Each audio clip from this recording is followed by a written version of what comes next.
ioEther. I got this.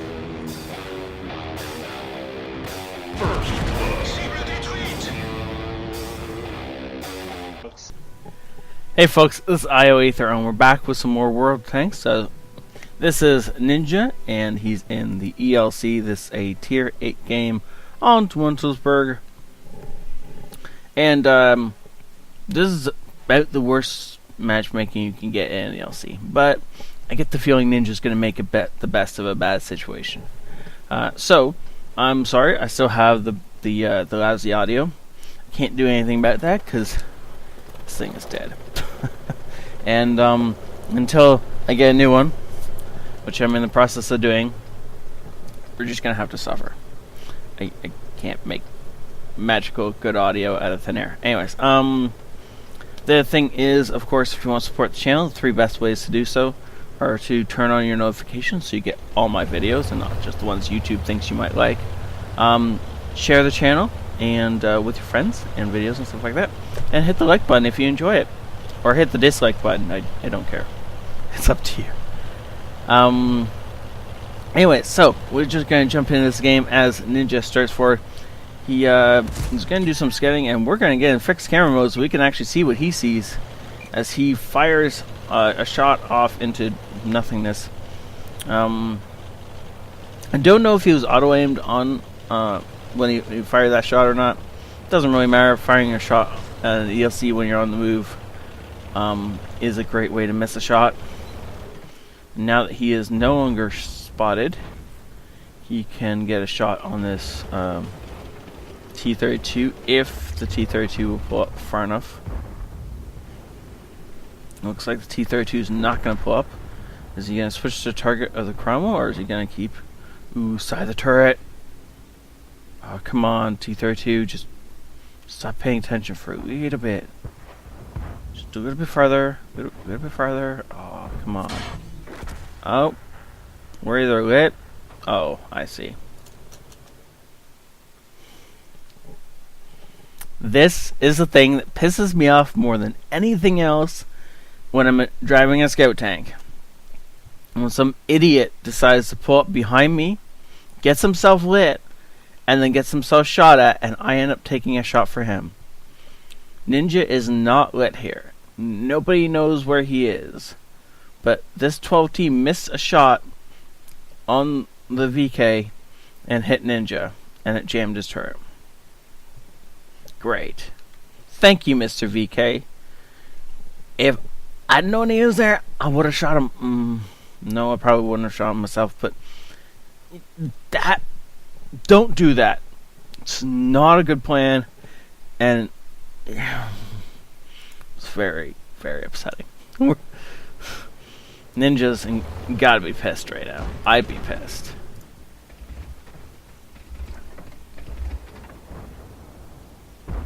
Switching to HE, and he's going to make this guy regret life.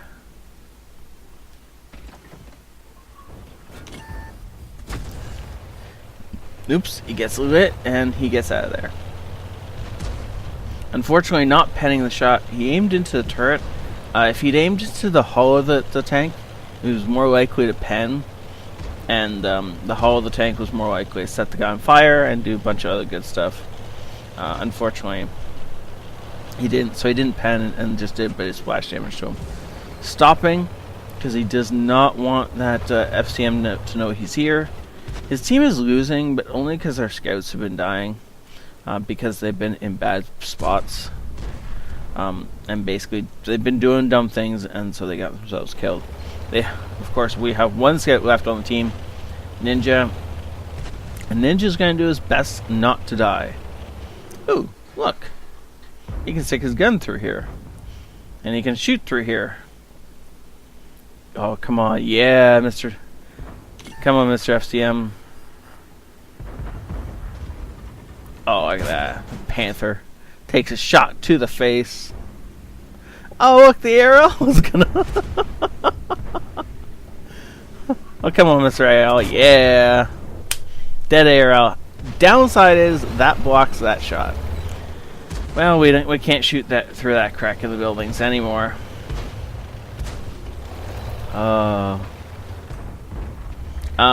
So nice shot. I wish that cross-team communication was still turned on, because seriously, there's a gap between these two buildings as well. I didn't know this. Anyways, I wish the cross-team communication was on, because Ninja was telling me that after this game, he got a ton of messages from folks that he had shot, calling him a wall hacker, and telling him that he was going to be banned for hacking and stuff like that, because they didn't like the fact that he was shooting through walls to kill them. Which, of course, he's not. You can see that he's aiming between the buildings, and anyone who gets shot this way is just dumb enough not to realize that they can die just like that. FCM pulling around, not going to get a shot on us, thankfully. But the team is losing. Not losing badly, but we're losing. This side of the map is pretty much lost. So Ninja's just going to bail out of there. He pulls a handbrake once he knows that he's not lit anymore. He knows that because nobody's looking at him. Everybody will be looking at the ELC if they could shoot it. Everybody should know the fact that he does, of course, have 3 marks on this thing. He is one of the best ELC drivers I've ever seen. And if there's a better ELC driver out there, then go ahead and send me a replay, because I'd love to see that. Look at this. He's going to pump a shell into the lower glacis. No, he changes to the Hellcat. Much softer target. Because he's shooting through solid bushes, he can only see outlines, but it means that the enemies cannot see where he's shooting them from. It does, however, mean that if his teammates lose vision, he has to go and do some scouting so he can find these shots. Oh, there's a pillar in the way. That's why he couldn't see the outline. Oh, cool. And he's going to reload and take this poor T-32 out of the game. And now I was going to say we're winning, but no, we're tied. Ninja has 3 kills. And they've been important kills, but we lost the town. So the enemies could start capping right now if they wanted to, but they probably won't. Also, this Panther is all alone. He has absolutely no backup. And so Ninja's gonna do another attack run on him as soon as he reloads. T-29 should shoot him here in a second. Yep. Oh, Prototype takes the shot out. Good. Good. So now there's only 3 enemies left. 2 tier 8s and a tier 7.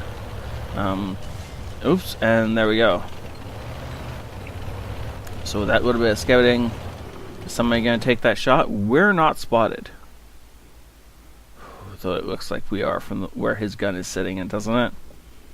Ninja's got to aim this shot carefully. His gun is as aimed in as it's going to get. No, and we didn't get lit off that. But the T-29, of course, pulls up right behind us, so that, there's a good chance that we take that shot instead of him. Ooh, T-29 gets executed by the TDs that have swung around the side. Ninja loads a bit of gold because, well, when you're in a tier 5 tank trying to take out a tier 8 tank, loading a bit of gold is perfectly fine. Our T-29 has died, and the IS-6 is charging in to face both tank destroyers pretty much alone, and dies for that. The Prototype is sitting far at the back sniping, which is where he should be, to be honest. And the IS-6 should have let the tank destroyers come to them, but he didn't.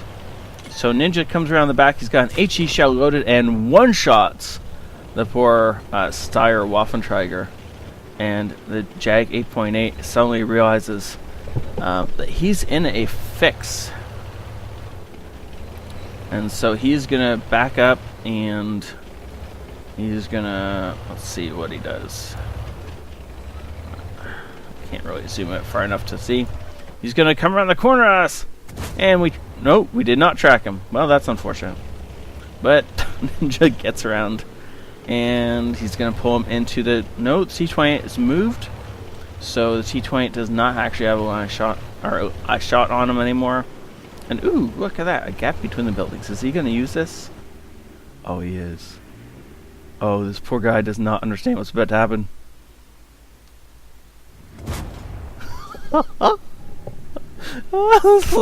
Suddenly I understand how he gets called a wall hacker.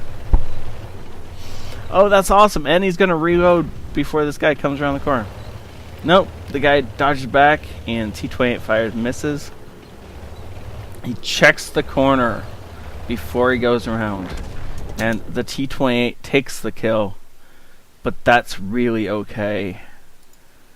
That was well played. Both of these guys deserve props. That was awesome! Ace Tanker, Bruiser, Fire for Effect. That's fire. That's fire for effect. That's an Orlex medal, which is for destroying 3 or more enemy tanks or tank destroyers that are at least 2 tiers higher than you, and you have to do this in a light tank. So imagine just to say 1, 2, 3, 4. That is beautiful. Everything he killed was higher tier than him, which is of course why he got so much experience. Look at that. That is beautiful. Props go to the T-28 prototype, who did a good job overall, and of course the Russian bias did not nearly have enough Russian bias. He did a great job in the town up until actually both of these guys did a good job in the town, and then they got themselves murdered by a poor little ELC. So that must have been truly embarrassing for them. Those shots through the wall stuff. I'm totally calling this episode wall hacker clickbait or something like that. It was awesome. 16 shots fired, and look at that. When you hit shots with an ELC, it does good stuff. Now, he could have made about 30 grand on this, except he was running all the what's it called? Premium consumables. Yeah. He definitely likes to run his premium consumables on his ELC. I understand why. You don't really need a fire extinguisher on this thing. If you manage to get yourself set on fire, you're probably dead anyway. So you might as well throw a consumable in that slot. But yeah, it's still a high price to pay. But it was an incredibly awesome game. Thank you so much, Ninja, for sending this in. And thank you all for watching. Again, hit the like button if you enjoyed. And hit the notifications button, so make sure you get all my games. And yeah, share it with your friends if you want to support the channel, help it grow. Have a great night all. This is ioEther out.